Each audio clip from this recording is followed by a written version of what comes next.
The M240 seems like it could be one of the best LMGs in the game, but in reality, it's an uncontrollable mess. The recoil is ridiculous, the handling is slow, and I'm willing to bet you're losing gunfights you should be winning. But don't give up on it yet. In this video, I'll be showing off the best build you can get your hands on, so I'll quit wasting time and get straight into the video. First up is a decent early level build using the attachments you can acquire by the time you hit mastery level 20. For the muzzle, I would recommend using the flash hider since it'll hide in-world spotting while firing, but if you're looking for extra recoil control, the double port brake will help you get the job done. But you will obviously be spotted while firing, so it's a trade-off you'll have to take into consideration. For the barrel, I decided to use the heavy extended barrel to improve firing accuracy over extended periods. I honestly think the bullet spread is pretty subpar on the M240, and the recoil isn't doing it any favors either. But until you get your hands on the light barrel or the blue laser, this is going to be your best bet. For the foregrip, I'm using the 6H64 vertical grip to reduce recoil as much as possible. There's really no argument to be had about the recoil on the M240. It's absolutely atrocious, but this foregrip does a pretty good job at taming the recoil. For the mag, I went with a 75 round mag with standard ammunition, just so I can stay at the front lines longer to help hold down enemy pushes or flanks. And for the sight, I'd recommend using the CCO 2x sight or whatever you're comfortable using. The recoil will feel more intense when using high magnification scopes, so I would recommend not going above a 2 or 3x scope for this build. This early level build gets the job done in mid-range encounters, but if you want to get the most out of the M240, these are the attachments you're going to want to get your hands on.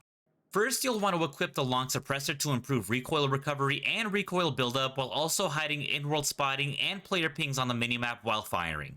For the barrel, I'd recommend using the light barrel to improve the bullet spread and ADS speed. Unfortunately, this is one of the few attachments you can use to improve handling without sacrificing ADS accuracy.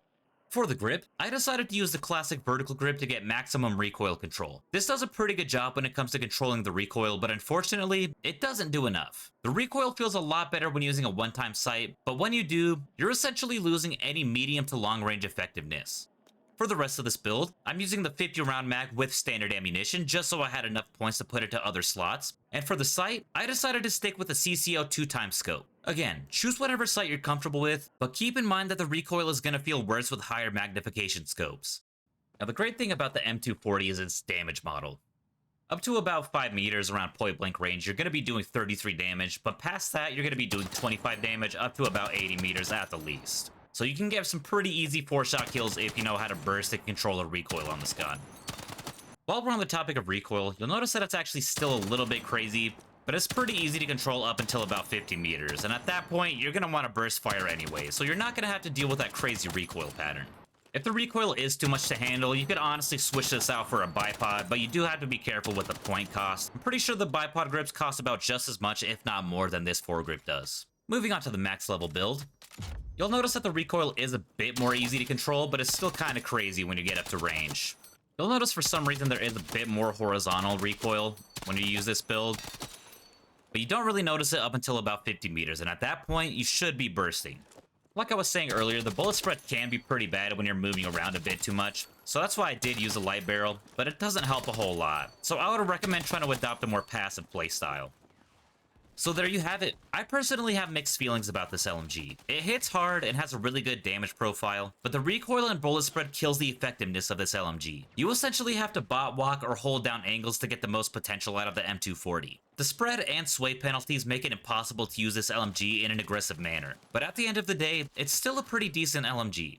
If you want to keep up with the best tips, tricks, and breakdowns in Battlefield 6, then consider liking the video and subscribing. I'm going to be running through all the LMGs, so if you want to see a specific one shown off in the future, then let me know in the comments below. I read every single comment, and I'm always looking for new things to do. There isn't much to say besides that, so I'll see you in the next video.